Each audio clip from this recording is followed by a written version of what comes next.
Friends, இன்றைக்கி நம்ம ஒரு லஞ்ச் பாக்ஸ் ரெசிபி தான் செய்ய போகிறோம். ரொம்ப ஈஸியாக குயிக்காக டக்குன்னு செய்யக்கூடியது. என்ன செய்யணும்னு தெரியாத நேரத்தில் இது ஈஸியாக செய்யலாம். அதுவும் கேபேஜ் வச்சு இதை முட்டையை சேர்த்து கூட செய்யலாம். இன்றைக்கி நான் முட்டை இல்லாமல் வெறும் கோஸ் வச்சு தான் செய்யிருக்கேன். வாங்க இந்த முட்டை கோஸ் சாதத்தை எப்படி செய்யலான்னு பார்க்கலாம். ஃப்ரெண்ட்ஸ், இன்றைக்கி ஒரு லஞ்ச் பாக்ஸ் ரெசிபி பார்க்க போகிறோம். அதுக்கு ஒரு பேன் எடுத்துக்கலாம். கொஞ்சோண்டு 2 ஸ்பூன் எண்ணெய் ஊற்றிக்கலாம்.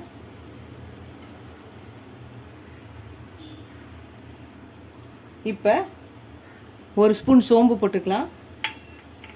பெரிய பட்டை வச்சுருக்கேன், அதை போட்டுக்கலாம். சின்னதாக இருந்தால் 2 போட்டுக்கோங்க.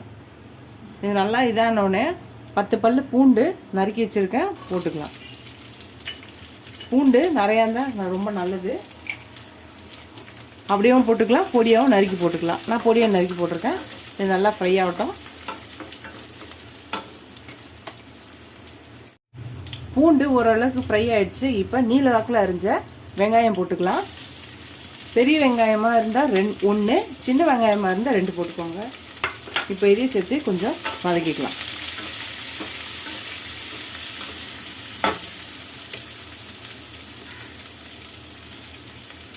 இப்போ 1/4 ஸ்பூன் மஞ்சள்தூள் போட்டுக்கலாம்.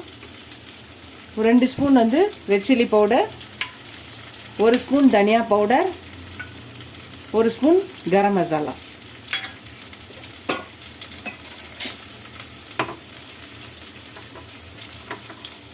அப்புறம் 1 ஸ்பூன் சால்ட் போடுறேன்.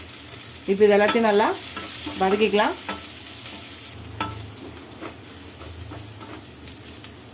அடுப்பை லோ ஃப்ளேமில் வச்சுருங்க, அடிப்பிடிக்க ஆரம்பிச்சிடும்.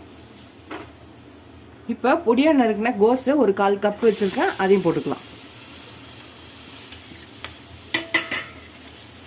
இப்போ இதையும் சேர்த்து நல்லா வதக்கிக்கலாம்.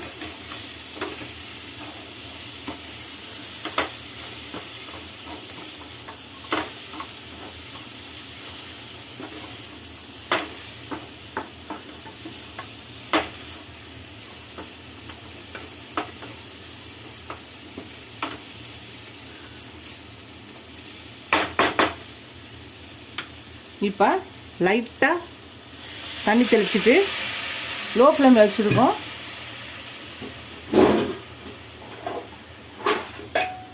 இப்போ மூடி ஒரு 2 நிமிஷம் அது வேகட்டும். அதனால் பச்சை வாசனைலாம் போய் கோஸும் வேகட்டும். அதுதான் நம்மளோட கோஸ் வெந்துடுச்சு. இப்போ வடித்து வச்சுருக்க இந்த ஒயிட் ரைஸை போட்டுக்கலாம். நீங்கள் எந்த ரைஸ் வேணுமோ போட்டுக்கலாம். இன்றைக்கி நான் பொன்னி ரைஸ் தான் வச்சுருக்கேன், சாப்பாடு ரைஸு. பாஸ்மதி ரைஸ் கூட நீங்கள் போட்டுக்கலாம். இது நல்லா மிக்ஸ் பண்ணிக்கலாம். பொடியாக நறுக்குனா கொத்தமல்லி போட்டுக்கலாம். அவ்வளோதான், இறக்கிட வேண்டியது. கலரி இறக்க வேண்டியதுதான்.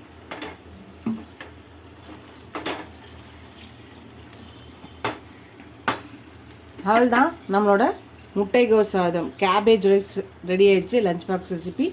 நீங்களே சிம்பிளான ஈஸியான டக்குன்னு இந்த கேபேஜ் சாதத்தை ட்ரை பண்ணி பாருங்கள். ட்ரை பண்ணி பார்த்துட்டு எப்படி இருக்குன்னு சொல்லுங்கள்.